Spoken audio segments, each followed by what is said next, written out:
Il presidente Stefani fin dall'inizio del suo mandato ha detto che se c'erano buone proposte le avrebbe accolte, in questo caso una iniziativa per mettere assieme studenti ed anziani, condiviso anche dal presidente del gruppo dell'opposizione Manildo, quindi hanno firmato un emendamento assieme sulle buone iniziative e penso che con la collaborazione ci deve essere. Quell'emendamento a doppia firma Alberto Stefani Giovanni Manildo, ribattezzato prontamente Stefanildo, è la nuova parola, la più usata in questi giorni di approvazione della manovra di bilancio in Consiglio regionale e inizia forse a vivere al di là del caso specifico come simbolo di un possibile dialogo tra maggioranza e opposizione che vada oltre il muro contro muro delle precedenti legislature. Su alcuni temi strategici come la valorizzazione dei giovani, la riforma delle IPAB, la sanità territoriale, ritengo doveroso che ci sia una convergenza politica e su questi temi riusciamo a fare riforme strutturali.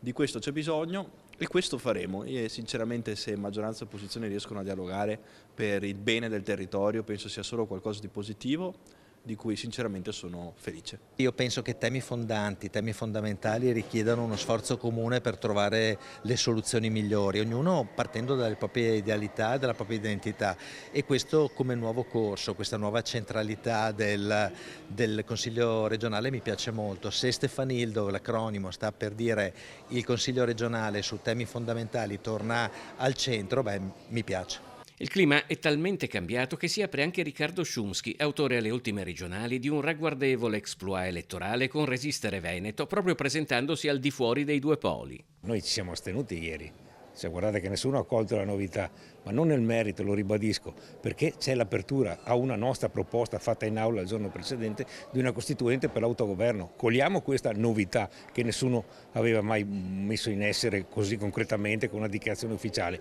e Stefani l'ha raccolta. Io attendo altri sviluppi, ma su questo piano ci siamo. Poco distante incontriamo due consiglieri politicamente agli antipodi, Flavio Baldane del Movimento 5 Stelle, Stefano Valdegamberi, eletto in quota Lega e ora dato verso Futuro Nazionale di Roberto Vannacci. Credo che un'amministrazione seria, sia da parte dell'opposizione che della maggioranza, lavora per il bene del Veneto e cerca una condivisione degli obiettivi, quindi non c'è nessun imbarazzo. Era una bella proposta quella di Manildo. Sono proposte di buon senso, non vedo cosa ci sia. Difatti tante volte fare un'opposizione sulle barricate, sulle cose di buon senso, significa non fare il bene del Veneto. Abbiamo trovato un accordo fra virgolette fra maggioranza e opposizione, in questo momento non era possibile far molto di più nel bene dei cittadini, insomma ecco questo è stato l'obiettivo principale. Poi il vero bilancio, le vere discussioni, le risorse che servono, bisognerà ragionare su questo, sarà fatto da settembre-ottobre quando entreremo nel bilancio del 2020.